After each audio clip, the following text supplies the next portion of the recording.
Atmosféra predvianočného obdobia sa každoročne nesie v duchu 4 adventných nediel.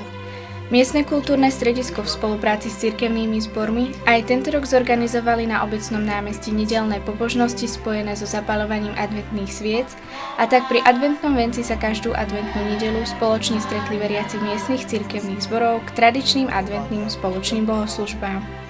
Slané pečivo, varené vínko a iné dobroty, ako aj tematické ozdoby a dekorácie v stánkoch, to všetko už každoročne patrí k adventným stretnutiam v našej obci a nebolo tomu inak ani tentokrát.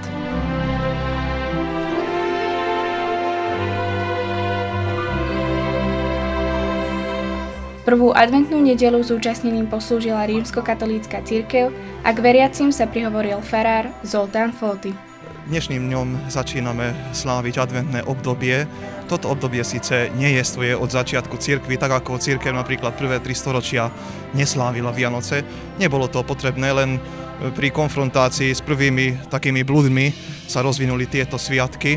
Spevom a slovom poslúžili veriaci miestneho cirkevného zboru a prvú sviecu na adventnom venci zapálil farár Zoltán Fóty. Vianoce pre nás znamenajú príchod Boha do nášho života, do nášho konkrétneho života, do našich srdc. A v tomto období, v advente, sa pripravuje na ten príchod, aby sme mohli s čo najčistejším srdcom, najčistejším úmyslom prežiť tieto sviatky a z roka na rok čo intenzívnejšie pochopiť tú podstatu, čo pre nás znamenajú Vianoce. Vysvetľuje otec mama. Deti, venček je znak strateného raja. A sviečky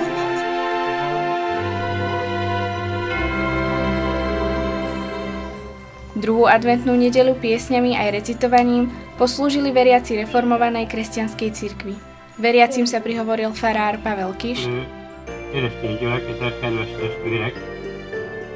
Egy Zsoltár verse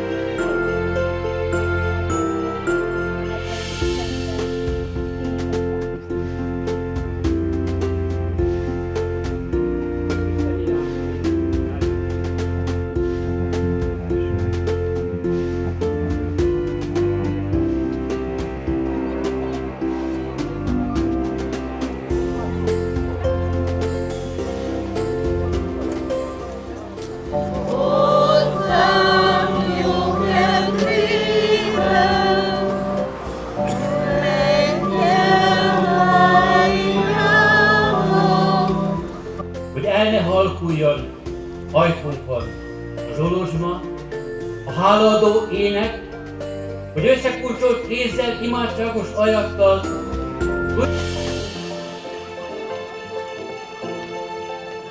Tretíkrát sa na námestí pri adventnom venci stretli veriaci pri bohoslužbe evanielickej cirkvi. Slovom slúžil farár Michal Meliško.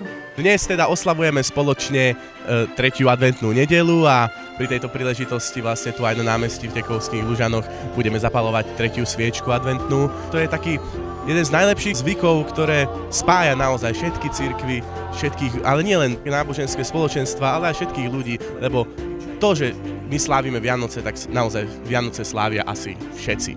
Tieto naše 4 sviečky, ktoré budeme dnes zapaľovať, symbolizujú tie najväčšie hodnoty života, ktoré hľadá asi naozaj každý. Láska, nádej, viera, pokoj. Práve myslím, že to je ten najlepší odkaz celého adventu, hľadanie týchto hodnôt. Nachádzajte lásku vo svojich srdciach k ľuďom okolo, nachádzajte nádej v budúcnosť, ktorá nás čaká, nádej v to, že bude radosná. Nachádzajte vieru a dôveru, či už Pána Boha, alebo aj v ľudí, ktorí sú vám drahí, a nachádzajte pokoj v srdci, ktorý pramení práve z lásky. Na záchranu nám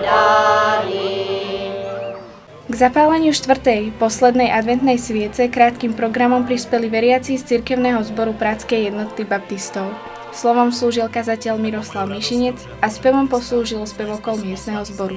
Takže adventný čas, ako každý z nás dobre rozumie a vníma, je časom istého očakávania, časom čakania takého, dá sa povedať, niečoho, čo je ako keby trochu tajomné.